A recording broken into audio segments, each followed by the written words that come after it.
So let's responses to Dr. Newman's statement and or issues that it raised for you. Well, yeah, I've heard him, touching one of the issues of which we look at it and we just look at it and then we ignore it, of which is being poor. Most of poor people were actually told to accept, look, you are poor, and most of the poor people live out of fear of speaking their minds because they fear that when they speak, the little what they have will be taken away from them. So their voices have been silent. And most of the poor people, they don't accept, like, they are poor. They don't acknowledge, I'm poor, Ice, would you tell me happened before you came here? My experience? Okay. Well, when I was told I'll be attending like the PTW, this conference, I was excited, ecstatic, over the moon. Wow, I'm going to New York. I was hoping to meet 50 Cent, but anyway.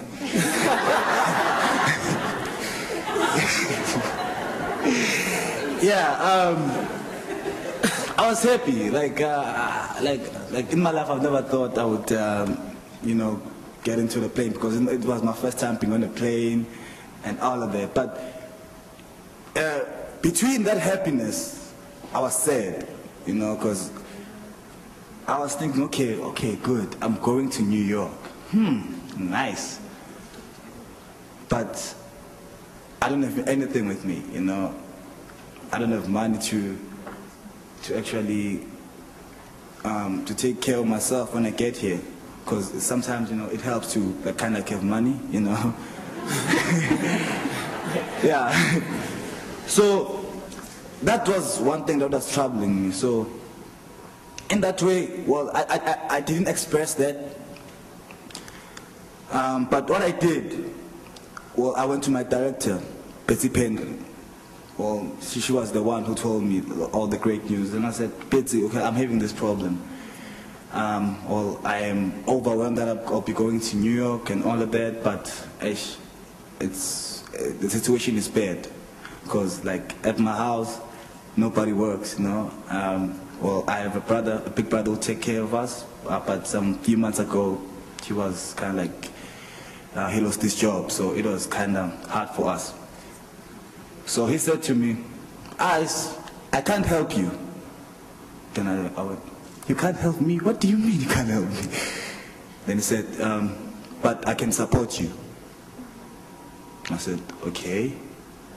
How? She said that I can support you if you can help yourself. Then there were questions like, okay, how do I help myself in this situation? Because I came here looking for help. Then she said to me, you have to go and talk to people, and tell them that we are coming here, tell them the situation, they would understand. I was like, okay, because all my life, everything that I have, I've worked it, like, like I've always been kind of like independent in some way. And I've always learned to get things for myself because this is how I grew up. This is how I was taught, So can I just speed you up for 1 sec? What did they do? Just tell us in 2 sentences. Okay. I went to people, like the people who understand me, the people who actually didn't judge me, people who believed in me. I've told them about the project. I went to my previous school. It was quite surprising because they supported me. Actually, they were happy for me.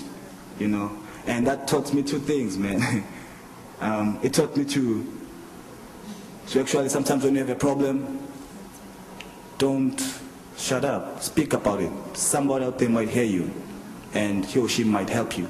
Who knows? But if you ever keep silent, nobody will ever know that you're suffering. Thank you, Dad.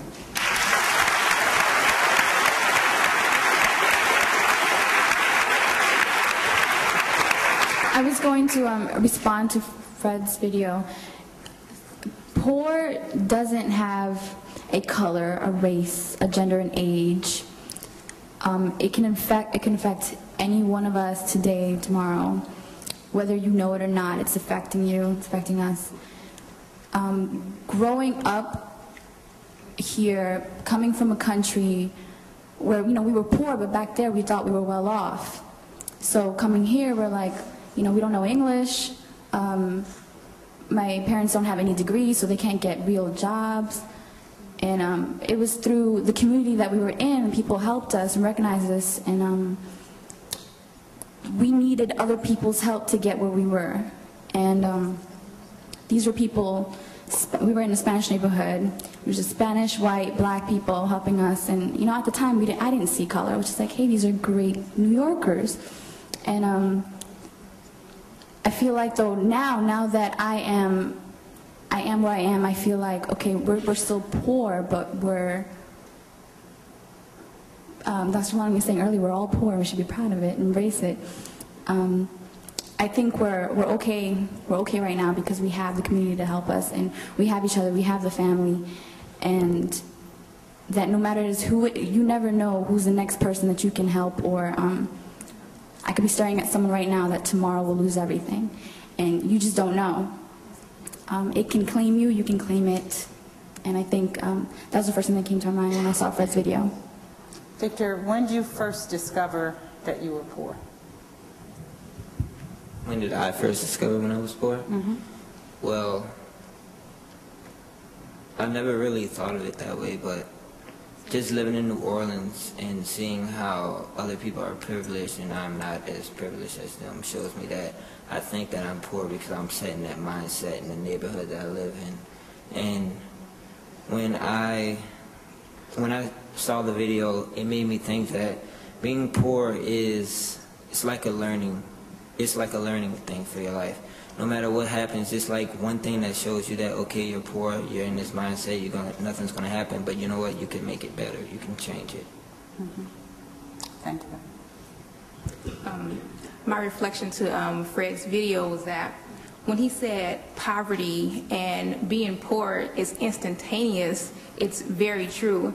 And he said that people relate to you differently when you're poor, and that's very true. It made me think back to when you're in school, and when you come to school and maybe you have a hole in your sneaker, and that's just your role for that.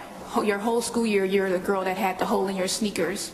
And it also reminded me of when, I say back in 2002, and my family lost their home, and we were on the streets, and we were living in my mother's van, we were living with different friends, and it just happened so quickly, and we went from having a nice house, living in a big place, to just living on the street and not really having anything, having to just go different places to take a bath, and having to take a bath in the back of a church and different things like that. It really just made me see that, yes, we are poor, because people, the city, they wouldn't help us. We're a taxpayer, but you can't help us, you can't give us a place to stay. It really just opened my eyes and see how upper class people or the city are people, they don't really recognize what is really going on in our communities.